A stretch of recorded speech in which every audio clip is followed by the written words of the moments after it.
Hello everyone. It's very possible that this video too will get reported by some jerk for, I don't know, what was that? Election interference.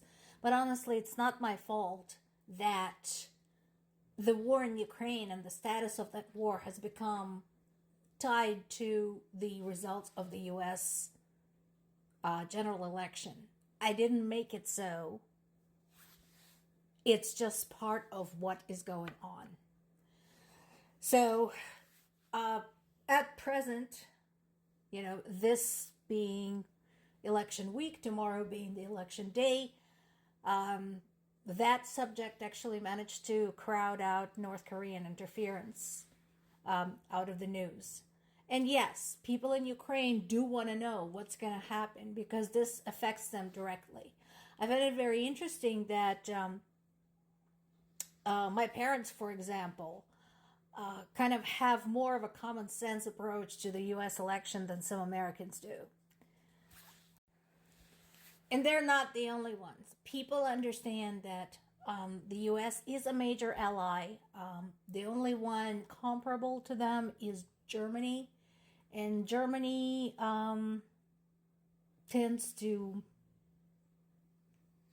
kind of flip back and forth, which surprises me because, again, Germany, with their history, should really know better. So anyway, people in Ukraine are watching, much like the rest of the world, and they are wondering what's going to happen and whether the status of the aid they have been getting from the US is going to change, depending on the results of the election. So this is a good summary of what has been done so far, where we stand so far with the war, and what everybody is worried about.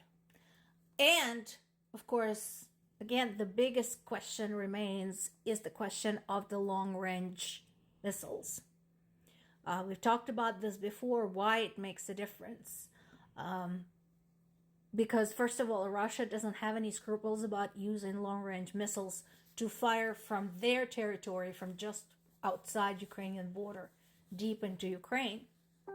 Second, they have an advantage in terms of having more airplanes and guided bombs to use. So they can fly the planes to the border, right?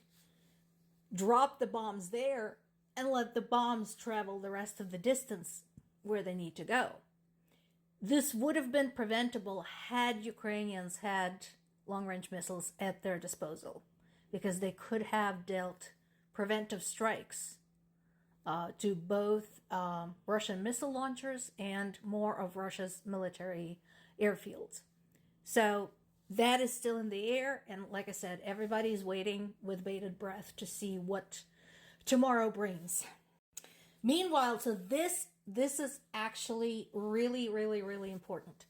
We've talked about, the game of drones. Russians are using them, Ukrainians are using them.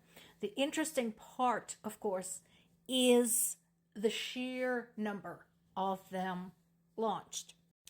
Despite Ukraine's best efforts, there is just, your basic math. Ukraine is a significantly smaller country with significantly smaller population.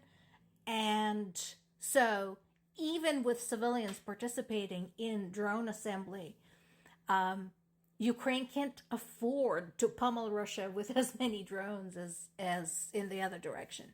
And so far, based on the analysis of what we've seen, all the air raids, all that data, we are seeing 10 times as many drone attacks this year compared to this same time last year. And of course, once again, most of them are targeting Ukrainian civilians. Now, that's another thing to watch for. So Russia has been handing out citizenships, passports, left, right, and center, because once somebody becomes a citizen, they are required to serve in the army. And Russian army needs fresh cannon fodder. So whatever means they're using, to lure people in. We know they've used jobs and promises of high salaries and security and so on and so forth.